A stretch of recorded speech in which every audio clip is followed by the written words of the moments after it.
on? Yes. Good morning, everybody, and welcome to the Fast Food and Cafe Convention. I just want to quickly make a follow-on comment. If everybody in this room could go on social media and LinkedIn and follow the DRG, so you can keep up with announcements that are obviously going to be very exciting coming up. So please do that now, if you can. And I'll go right into our discussion topic today, technology. Moving super fast in this day and age. Sometimes it's kind of hard to ascertain what technology is beneficial for our business models and to navigate the landscape. So today we have this amazing panel here today gathered to discuss all the topics related to technology and striking the right balance. I may not go in order that you're seeing up here on stage. In fact, I'm going to start with Mr. Al-Madani. And I'd like to touch upon the topic of disruptive technology with you. My question is, what are some disruptive technologies that have been important in the food and beverage industry?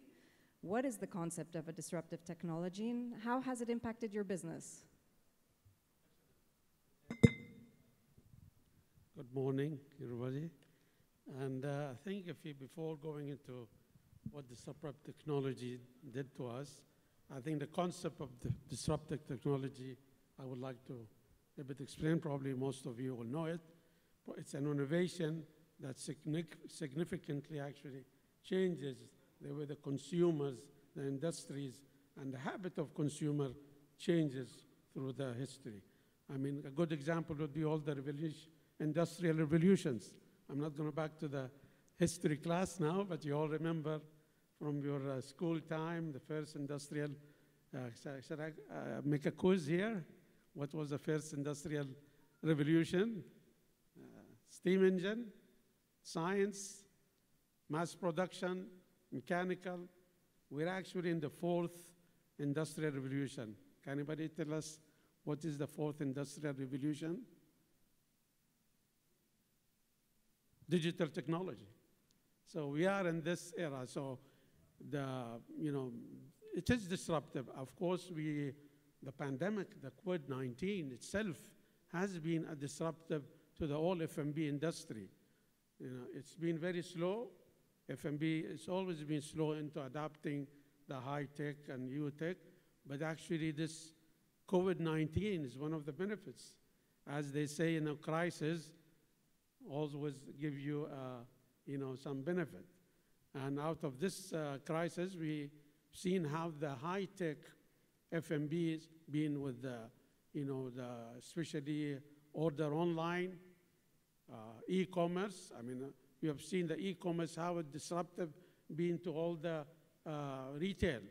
I've been a retailer for more than 20 years, and I've seen how e-commerce has disrupted our, retail business. So this actually sweeps away the disruptive thing. It's benefit, actually. It's not, yes, so many, in centuries, they used to, cry on Thomas Edison because he invented electricity in the 1840s. Probably no one have, witnessed, or me and maybe Mubarak bin Fahd, we witnessed the whole thing from the time when there was no electricity in Dubai. Anybody remembers when electricity came to Dubai? 1930. RAF, Royal Air Force. That's the first electricity went to. And on the public side was Nasser Abdul Latif Sarkar, who started the first generator from his house, and he used to feed to the others. That was 1955, a year before I was born. So I lived when there was no electricity, when there was no, yes, camels, cars, automobiles, how it replaced the horses and replaced the camels and donkeys here in Dubai. I witnessed it in my childhood. So it's the amazing thing here to be in Dubai, to live that all the industrial revolution. So these disruptive technology definitely came to our F&B, ordering online, touchless payments. Another, okay, maybe it could be a threat to others. It's was there a cloud kitchen, you call it, or ghost kitchen, or dark kitchen. I will call it dark kitchen. So that's also another trend. Trend that automation in the business of F&B. We are amazed that some of the flip burger, maybe you've seen it on CNN, how hundreds of burger are in seconds are flipped and cooked. So these are the things that come to F&B. Again, it's a disruptive technology. Automation. I mean, how much automation is done, of course, in the manufacturing side of F&B, much more than the restaurant business. But in restaurant business, I've seen you probably Domino Pizza, how they can track the data of their customers, and they can, track from the time the dough is being cooked, it's placed in the oven, it's gone to the order, and it is in its way, and it's reaching you at your destination. So order online, and as Mubarak bin Fahd talked about the aggregators, that's the trend, of course. Yes, a lot of F&B has suffered from the commission and the high discounts that has to be done. So now we thank for DRG for taking the initiatives and thank them for taking care of all of our F&B sector, which has been affected by aggregators on one side, but it's also been helped.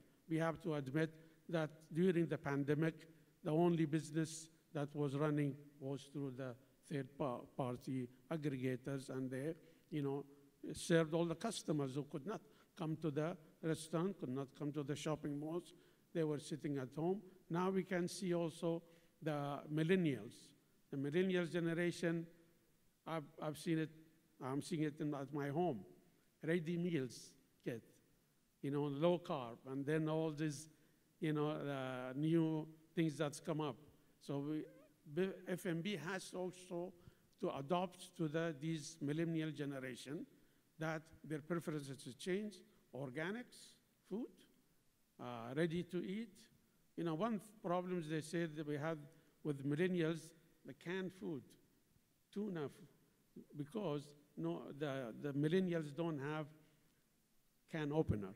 So this is something that, so we can see this concept of disruptive technology that, in every aspect of our life, in every industry. What is education? You remember the mails? You send your love letters to your lovers? What happened to that? Email, internet, it swept it. What happened to the post office? In America, there was bankrupt. Latest, when Trump was against, votes by the mail, there was a big issue because they didn't have enough people to take care of the mails because they all laid off. It was bankrupt. So you can see how emails and internet have swept, and it replaced all the business of post office and stamp. What happened to my collection of stamps? I stopped it too because no more stamps to collect. So I hope I made it clear that what disruptive technology can do to every aspect of our life, from the horse to now to the high tech, the robots. And we all know now about some of the companies that they deliver through drones. I mean, amazing. And through cars, smart cars that can drive and bring your meal right in front, and you see there is no driver in the car. So we are in a high-tech era, and I think this is the fourth revolution, industrial revolution, that we need to adapt to all these changes. And in our level of F&B, we have to change. KDS, probably George remembers very well in our operation, even when we start the kitchen display was integrated with the point of sale, so you don't have to write down to the kitchen, to the chef, what the ingredients you want for your food. It's already on their monitor. So we are one of the one in Charlie's operation. We had, even from 2005, we had this KDS system integrated with the POS. So this is a lot of restaurant probably is adapting this new disruptive technology. I hope I didn't take more of my time. Thank you very much. No, it's fascinating.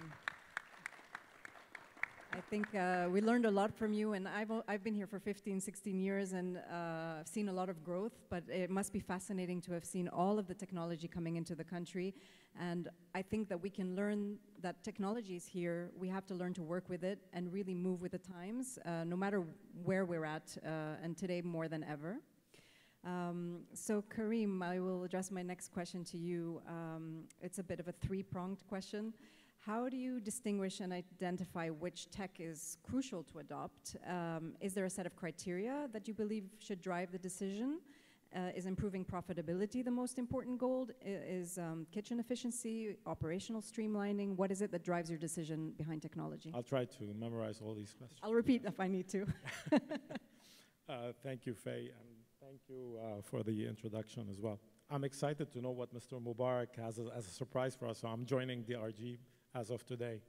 So as far as crucial, how to identify the crucial technology, so basically we're all familiar with what's been accelerated due to the pandemic, from digital kiosks to the disruptive technologies such as Direct, where you can make it user-friendly, consolidate all the aggregators on one platform.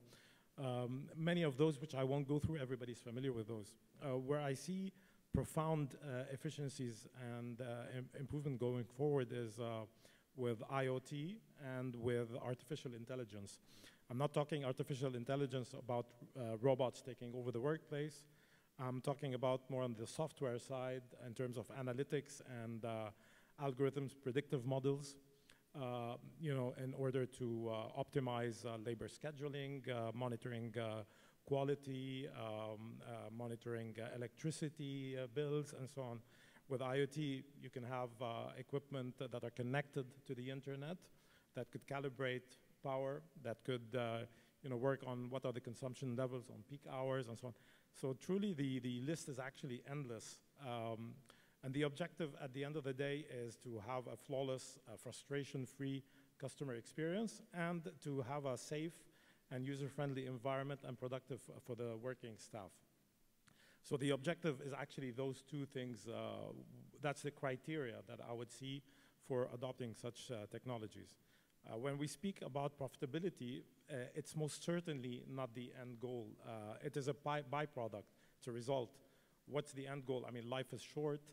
We have to enjoy the journey together, and how we do it is to adopt the technologies, become productive, grow, and profitability, once you adopt such technologies with efficiencies and kitchen streamlining and so on, that cycles back, with profitability, that cycles back into further growth, further investments, increasing your audience, and achieving your end goals.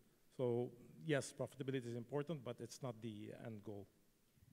Do you also think that it helps free up human power for more creative purposes? For sure, yes. I mean, instead of take AI, for instance, if you implement robotics, for example, with monotonous tasks of prep in the kitchen, these can be automated while creativity works. Creativity is always the human touch.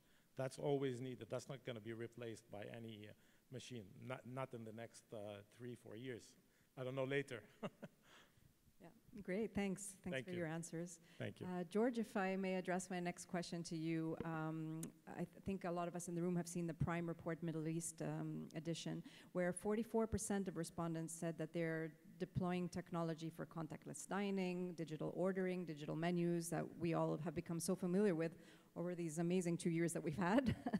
And basically, I would like to know, in your opinion, what were the transformational forces from the pandemic that served as a catalyst for tech in the industry? Hello, everyone. Thank you for the question, Faye. I think most of us operators had tech projects in the pipeline even prior to the pandemic. The reasons were probably different. For QSR, they've always been tech-heavy, and for casual dining, it was more to do with what customers wanted and whether it was improving your efficiency. The reasons for expediting those tech projects as soon as the crisis set in was more health and safety driven. We were predominantly worried by how the infection spreads the medium of transmission, and also to avoid contact with high-risk surfaces to reduce the spread of the virus. But when it comes to casual dining, the order-taking process, which digitization has now taken over, is very much employee-intensive, and that's integral to the casual dining experience. And many of these tech deployments, which were accelerated during the crisis, allowed us to refocus on hosting the guests through the entire casual dining experience, because the order-taking process became entirely digitized and contact-free. But what's interesting is how our consumers reacted to those tech deployments. We were pleasantly surprised that our customers embraced these advances. And as a brand, we only deploy tech if it is demanded by our customers, or if it's something that the customers want, and if it improves our efficiency. QSR is probably more focused on speed, while we are still very much about the experience, and people are central to ensuring that that experience is superior and unique. So certainly. That ties nicely to my next question, actually, as you were talking about the consumer behavior driving decision making. So Zong, I wanted to ask you, does technology follow customer needs? Do customers dictate what technology gets adopted? Basically, does consumer behavior drive technological development? And if yes, how? Thank you. This is my 21st 24 hours in Dubai. First, I want to say it's amazing here, and thank you for having me on the panel. Before you think I'm another techie, going to tell you how you should run your business. Although I've been 20 years in this industry, making point-of-sale and software solutions, I actually also own a dark kitchen. Yeah, so eat your own dog food. So one of the things I learned is it's very hard to run a brand, a restaurant successful. So it's kudos to you guys. And one of the things I think, through my career, I have always wanted to do is the mission is to help you guys, the restaurant, to thrive. As we have followed, you called our software revolutionary, but I think I'm just following the trend of what you guys need. But similar to us, you guys need to adopt what your customers are asking, right? I set up Beverage 3 years ago, and that was pre-pandemic. And the only reason I set it up is because restaurants around the world were asking me, hey, Zong, can you help us to make sure that we keep control, right? We saw the disruption happening in retail. We saw in the hotel business, you have the booking.com, Priceline, and so on. And in 2017, 2018, they said, hey, we see that 10% of our revenue, 20%, 30% are coming from aggregators. We see where it's going, but how do we control our own destiny? How do we make sure that we're not being controlled by one big party, with a lot of capital, dictating what we do? So it's really giving back that control, and that's why we created a software to allow you guys go online, independent of whatever channel. Yeah? Because everyone talks about aggregators. I can tell you this is just the very early starting point of it. Every tech company that has consumer is entering the space. So don't only think about, hey, yes, Talabat, Uber Eats, Deliveroo, and so on. Think about Google. Yeah, Google Food Ordering is launching everywhere around the world. Guys of Facebook, Meta, in the future, well, not even far future, you're going to have a headset on, and then, yes, I crave for, Nando's, whatever food, you're going to say it, and it's going to be delivered, right? So the connectivity of this is just starting. And actually, we don't know where it's going to go. Yeah? The person telling you what platform to use in the future, can pinpoint that, you don't really know. The only thing I know is that we will go fully digital. And what is important for this industry is you guys should focus on what's important to you. Focus about the service, about the brand, about the food. Because we can talk about all the digital solutions, because I have a dark kitchen. At the end of the day, it boils down to the quality, the brand, and the service, right? Other stat that I think is very interesting is, due to the pandemic, this world of digitalization has fast-tracked. Yeah, normally, I think, it takes around 8 years or 10 years, what we have now seen in 2 years. And a good stat to tell you is, for example, pre-pandemic, if you look at the age group of 55 years and old, right? That's my mother, my father, my grandparent. Less than 10% has ever ordered online. Now it's 37%. And not just order online, they're ordering regularly on a weekly basis. So what does that tell you? Wow, everyone is doing it. And that's only in the 55-year-old. If you go to the millennials, my generation, man, it's 80% we do this on a weekly. I don't think I have any week where I'm not ordering something online on any platform, right? And what's also staggering is we, as millennials, are very loyal to the brand and the restaurant, but actually we're not loyal to the platform, right? And that's one of the things where you guys see, hey, why do we need to adopt all these platforms? You know, it's actually a tough battle for these aggregators, because the way of keeping their customers is really throwing promotions at them, right? So do what you guys need to do, keep the brand, and adopt as you can, as many platforms as you want, because each time you add a channel, it's incremental, and you will just follow that evolution of the future. And so, we all need to follow our customers, because at the end of the day, they are the ones that allows us to thrive. Great answers and very insightful. Thank you for that. Georgie, a question for you. What opportunities are there to adopt technology in a restaurant business across the entire spectrum? What are the areas that technology can be applied that will bring benefits to the business? That's an ocean. Thank you, Faye. I'll come to your question in a minute.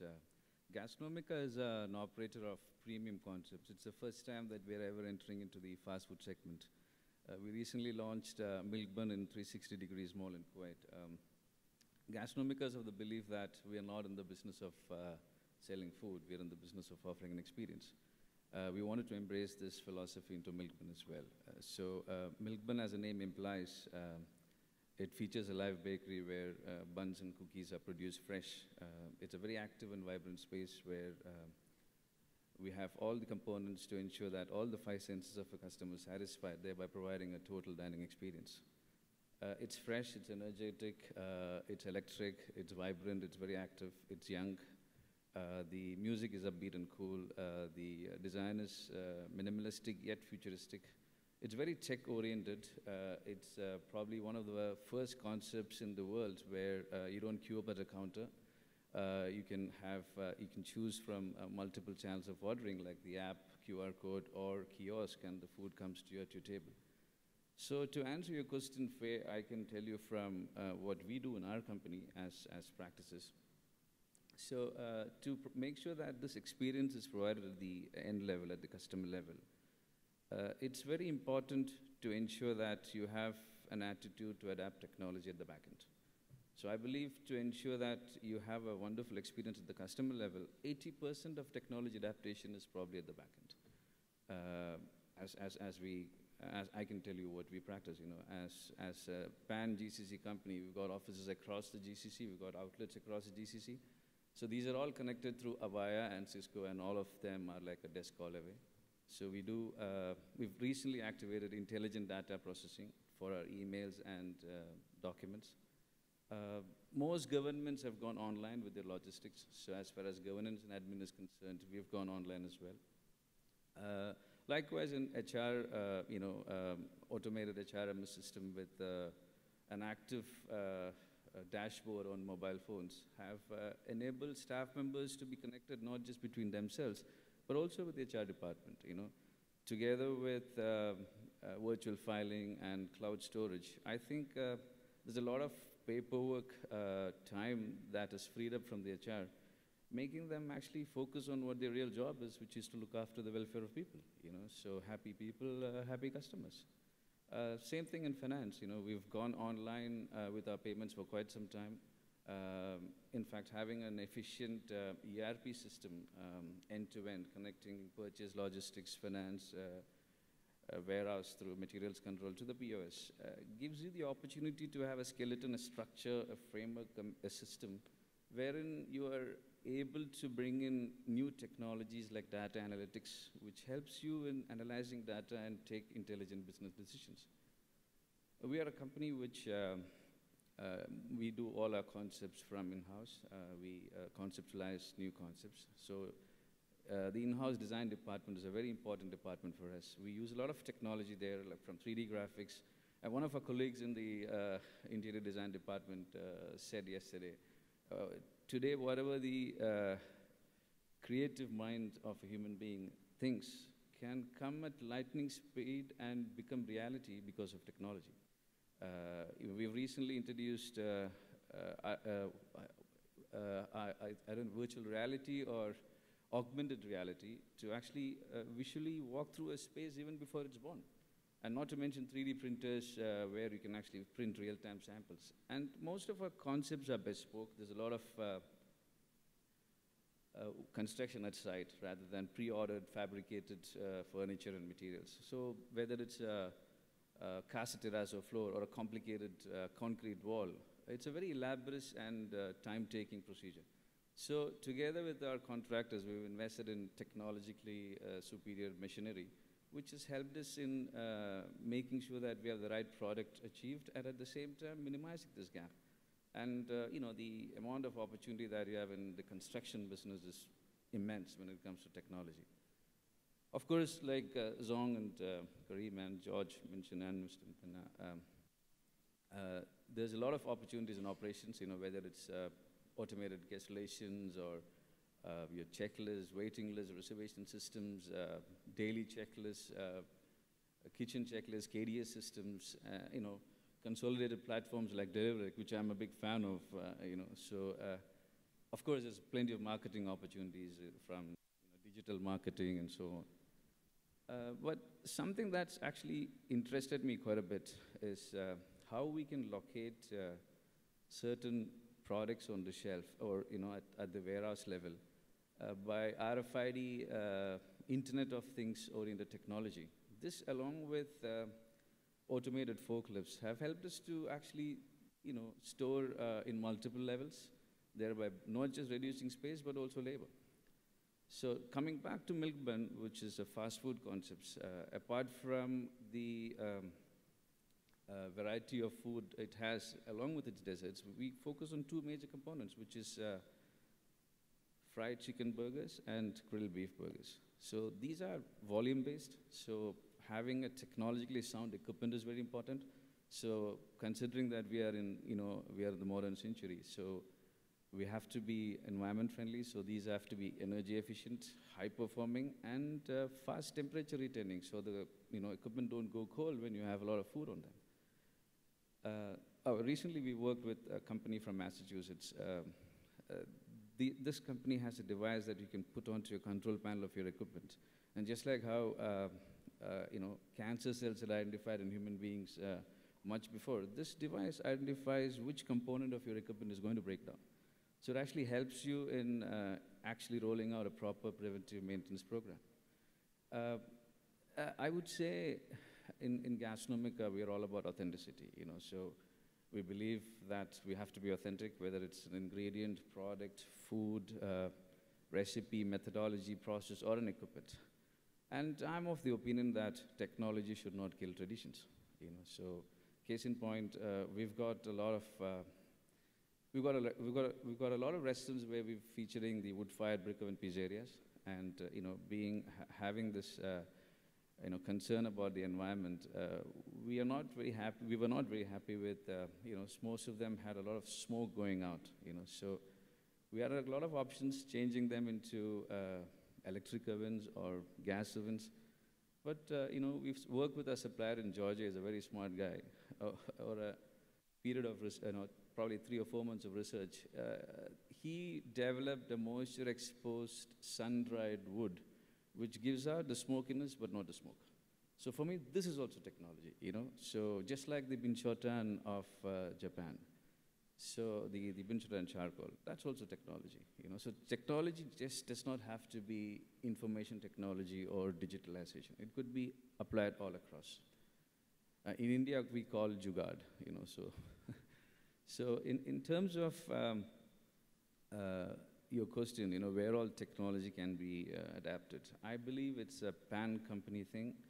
It can begin from the headquarters all across to your support system, to your operations, not just at the customer level and at the outlet level. So to make sure that your total dining experience at the customer level is achieved and that technology-oriented environment is created at the restaurant level, adaptation of technology on a pan-organization level is important. This is my opinion. That's great. I mean, I obviously have a very pro-tech panel over here, and I agree with all of you guys. And Zong, I know you touched upon the fact how it's very hard to predict the future in technology, but I'm going to ask you guys to do exactly that. I'm going to throw it out there for discussion to see what do you see as a game-changing piece of technology that might come up on the surface in the next 12 to 18 months. Who would like to start with that? George? I think there's a lot of tech in the market which we operators believe could be a game changer. For me personally, I think AR takes off where virtual reality technology stops. And while VR places a user in a digital environment, AR actually places you or advances the real world environment with information overlays, and the possibilities are limitless. And say, for example, you have an app where you could look at a restaurant building and then read all the customer reviews. And all you need in AR is nothing more than internet connectivity and a smartphone. So from that perspective, I think AR would have a big role to play in the restaurant business going forward. Obviously, there are other technologies also that can add to the consumer experience and improve efficiencies at the back end, like Georgie was saying. Anybody like to say anything else? I think, Faye, more than which technology is going to be the future, I think governments across the region is going to emphasize on a certain minimum standard, irrespective of the segment you're operating in. I don't think there's going to be an opportunity for some markets to be dump yards of machines or of cars, or of, because you do realize that a couple of years, if you go back some time back, certain markets have been dump yards of machines and cars and all of that. So I think government is going to be very strict. They're going to make a benchmark and say that, certain minimum standards of technology has to be used. To predict which technology is going to be the future, George said, he spoke about artificial intelligence. But at the same time, I feel that all of this technology is mostly these days in experimental stages. So it's probably just too early for us to predict. But one thing is certain, that the government is going to, make sure that there's a benchmark. Fantastic. I think, there's a lot of tech out there, but for restaurant, you guys focus what you do best, and we'll help you guys on the tech side. To go to, for example, AI, it's not about AI, because that's heavy words, but it's more about what are the things that can help you to tweak autopiloting, right? So on average, any restaurant that joins us grows their revenue by 25% in the first 6 months. The bigger chains actually do 50, 60% growth. And the reason why is it's actually giving you guys insight, right? For example, a very small tweak is if you sell online and you have sauces, instead of opt-in, you put them opt-out, you're going to see increase of profit margin rising through the roof, right? Because nobody ever removes these ketchup and mayonnaise that you charge 50 cents. But as well, looking at, for example, evening surroundings, menu changes, simple ones. In your restaurant, you can't adopt your menu real life. Online, you can. So, for example, after 10 p.m., when you know that a lot of restaurants, well, not here, nobody closes here, but in any other country, when they close at 10 p.m., a lot of restaurants closing, you can easily increase your online pricing of your menus by 10, 20%. I do that. So that's why you easily can create your margin, right? But other thing, I think it's also very important beside the top line growth is, we all live in a sustainable world. We have COP happening where we want to do something about, emissions and saving this world as we go. I think food wastage, helping reduce that is key, right? You guys don't know, but I think, any restaurant has 4 to 10% food wastage, and then 40% of the food delivered at home is never getting eaten, right? To quantify that, in the US, it's 37 million ton of emissions, and that's almost 1 out of 7 cars because of food waste, right?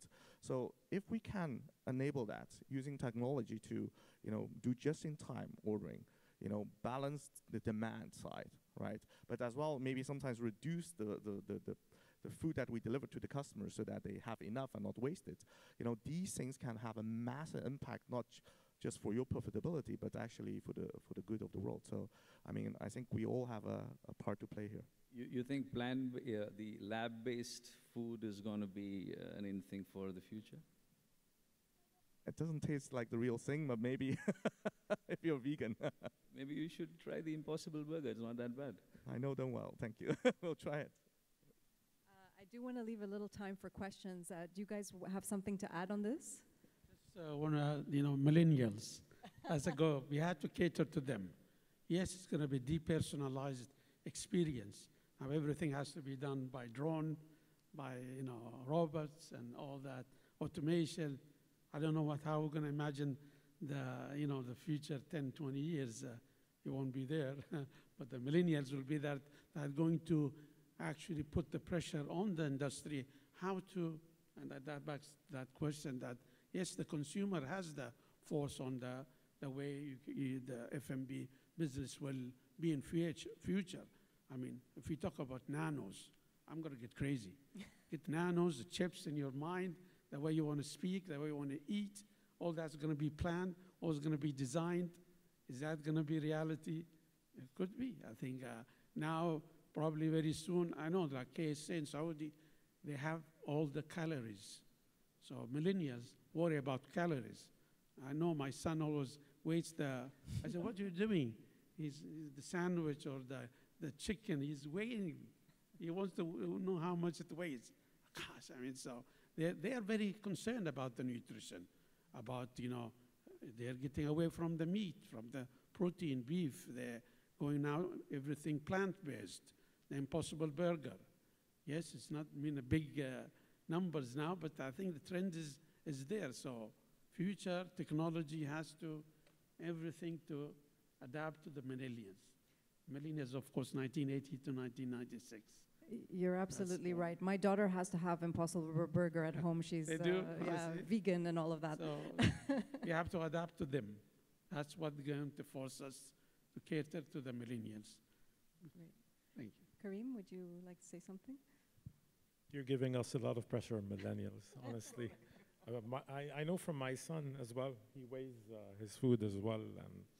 And so I think from the excitement side and the visualization, that this emotional visualization of seeing food, whether metaverse or some other AR, technology, whereby, you wear a headset and you're actually in the restaurant, you're seeing what's going on, you actually look at the plate, does it excite you, does it not? So I'm not sure if it's 18 to 24 months, but that's probably coming as well from you guys. So it's pretty exciting stuff that's going to happen. It's going to keep us working. I hope we'll have enough, stamina to keep up. We will. We have a little time for some questions. I don't know if there's a microphone. If anybody, okay, there you go. Anybody have any questions for the panel today? Any questions, anybody? Everybody seems a bit shy, actually. No questions at all? Well, panel, you've done a wonderful job by the looks of it there. Great. And on that note, then we'll wrap it up here. Great. Thank you all so much. Thank you so much.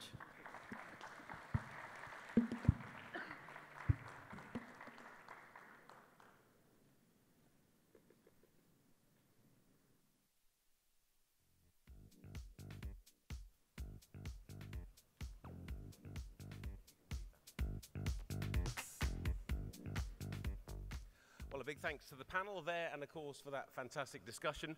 Now, we've got a lot more going on, of course, throughout the course of the day. Some of the panel sessions will